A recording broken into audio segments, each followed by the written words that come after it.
Si DILG Secretary Abalos sa sampahan ng patong-patong na kaso. Problemado na naman ang Pangulo natin ngayon. Stress na naman sa dami ng trabaho niya, sa dami ng iniisip niya at malapit na yung SONA. Naku, dagdag pa ito. Mga generals, mga colonels, at lalo na si Abalos, kakasuhan na. Naku, ano bang ginawa kasi nila?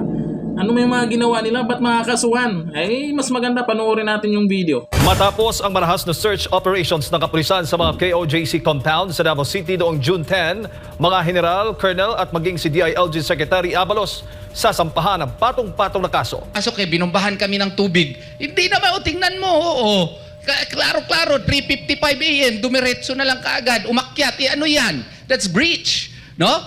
Breach of property rights. So under Article 420 of the Civil Code of the Philippines, state of necessity, then the house owner or the structure owner has the right to defend themselves because that is a grave violation of their property rights. So, kung i-stop sila, tama yung mga taong nag-stop sa kanila kasi violation yan, hindi mo po pwede pasukin lang yan.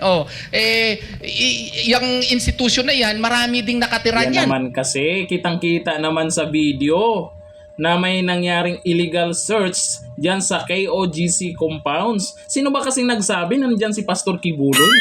Sino ba kasing nag-inform sa inyo na dyan nagtatago si Kibuloy? Sigurado ba kayo na hindi pa nakalabas ng bansa yun? Ang nangyari po kasi dyan sa ginawa po nila ay mukhang may nilabag daw na batas.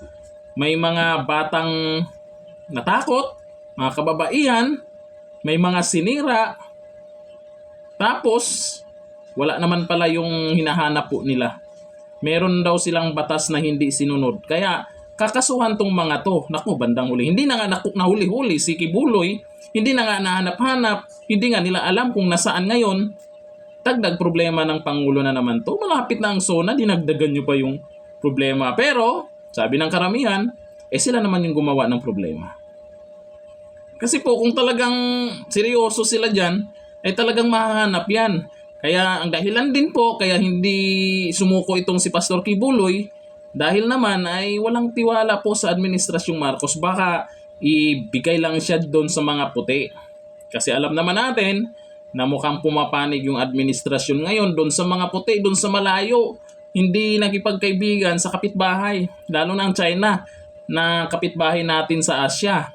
Yung taga ibang lugar na malayong-malayo doon kumampi. Kaya siguro walang tiwala po ito si Pastor Kibuloy. Ano kayang dahilan, no? May mga nagsasabi dahil para makuha yung naka-freeze na kayamanan ng mga Marcos. Kaya kailangan talaga nilang sumugal na doon kumampi, di bali na magkagulo. Masabi-sabi po nila, ano kaya? Bakit kaya? Ano kaya ang totoong kwento dito? Ano kaya ang totoong dahilan kung bakit mas pinili ng administrasyon ngayon na pumanig, kitang-kita naman natin na pumanig doon sa mga puti kaysa China. Totoo kaya yun, masabi-sabi ng dahil sa naka-freeze na kayamanan? Totoo naman may kayamanan talagang naka-freeze sila doon. Tapos isa ba ito na napagkasunduan si Pastor Kibuloy? Or dahil lang pabor sa mga Duterte? Ano kayang pwedeng naging dahilan? Pero bakit hirap na hirap sila hanapin itong si Pastor Kibuloy? Di ba? Ang liit-liit ng Pilipinas. Ba't na hirap sila lalo na ngayon? May patong na sa ulo. Ang laki, milyon-milyones na. Pero hindi pa rin kayang mahuli-huli. Nandito pa ba sa Pinas kaya si Pastor Kibuloy? Saan kaya siya nagtatago? Alam ba talaga ni dating Pangulong Duterte kung saan? Kasi sabi ni Pangulong Duterte, nasaan ba si Pastor Kibuloy? Alam ba niya? Mukhang alam ni dating Pangulong Duterte, kaso may pang-aasar, secret. Lalong naasar tong mga to. Lalong naasar yung congressman, congressman pala, at itong ibang mga galit sa mga Duterte. Naku, naasar lang kayo Mawala lang kayo sa focus nyo kung paano nyo huliin si Pastor Kibuloy. Kayo, anong masasabi nyo po dito sa isasampang kaso sa mga general, sa mga colonels at kay Abalos dyan po sa illegal search di umano nila dyan sa KOGC compounds? Comment down below. Hanggang dito lang. Thank you. Bye-bye.